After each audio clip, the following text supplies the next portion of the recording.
આદમ તો અંતરમાં રહે છે ને ભજન કરો તો ભેટે. દિલ દરિયામાં મારો ડૂબકી તમે સિદ્ધ ફરો શેટે. દાસ સવાને ગુરુ ભૂલકર મળી ગયા નાદ બૂંદના મધ્ય નેઠે. એક નાદનો હગો છે ને એક બૂંદનો હગો છે.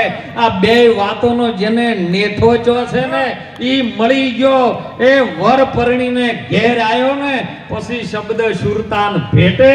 જેની સુરતા શું ઘરમાં ભેટે એને ઘટમાં સાહેબ એને બીજે ચોય નહીં. આ તો સાખીમાં આપણે બધા કહેતા રામા કહું કે રામદેવ, હીરા કહું કે લાલ. જેને જેને રામદેવ પીર ભેટ્યા ને એ નર થઈ ગયા છે. જેને ભેટ્યા છે બાથમાં પકડ્યા છે એને ન્યાલ થયા છે. બાકી ગુરુ મહારાજે આવતા હોય ને બાય બાય કરીને જતા રહ્યા હોય એનું કામ નથી. આ તો એક જણે ગુરુ કરાય ટૂંક મળવો પછી આપણે મહાપુરુષોનો પણ લાભ લઈએ કે બાપુ ગુરુ કરવા છે. પણ મારી એક ટેક છે કે શું કે ગુરુ ધારણ કરવું પણ તમારે 12 મહિનાથી મારા ઘેર નહીં આવવાનું. ખરું પાનનો ધક્કો મારીને ગુરુ કર્યા ને ટેક લીધી કે ભાઈ 12 મહિનાથી ગુરુ ને આવવાનું નહીં. 6 મહિના થયા ને કોઈ ગામમાં આવવાનું થયું બાપુ. એટલે પેલો ગોદરે બેઠો જ તો અને અમે બોકડા હોય ને એ ગોદરે 4-5 જણા તો બેઠા જ હોય. ભાળી ગયા કે ગુરુ મહારાજને ના પાડી દીને વળ્યા છે.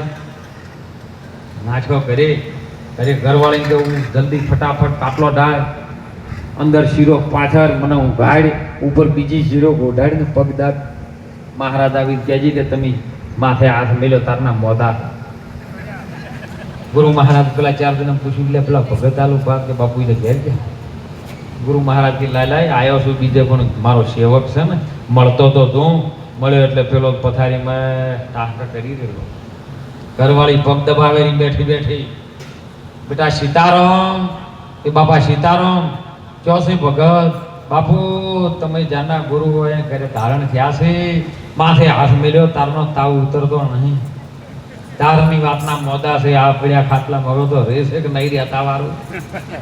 હવે આ વાત ચાલી હતી પેલો મોય અંદર શીરો ખોટીને ટાંકા કરેલો અને બાજુમાં કોક બેનના તો પાછા કોક આવા મહાત્માઓ આયા એટલે બેન વળી દોડીને એને પાહેણ આયા કે બૂન હેક ને મને શીરો કરતા નહીં આવડતું તે તમે હડો ને શીરો હારો બનાવો છો. પેલી બેન પગ દબાવતો દબાવતો બજારી શીરો કરવા બાજુમાં જઈ. પેલાને ખબર નહીં કે આ ઘેરવાળા ઊભો થઈ ગયા છે. ગુરુ મહારાજ તેમ તો ઉભેલા પેલા જતા રહ્યા. પેલા ગુરુ મહારાજ ને એમ થયું લાય મારો સેવક છે કોક દાડો મારા સેવા કરશે ને ચરણ દબાવશે. એટલે ગુરુ મહારાજ એના ચરણ દબાવવા માંડ્યા. એટલે પેલો ગોદડા બ્રેરે શું કે ખબર છે કે વગળો છો કે હા પેલું લપજુ કે નહીં. ગુરુ મહારાજ કે લપજુ નહીં કે પગે બેઠાણું. એટલે ચોક ગુરુ મહારાજ ને આધીન થયા હોય ને તો આવું ન કરતા. કરી લો સેવા તો મળે.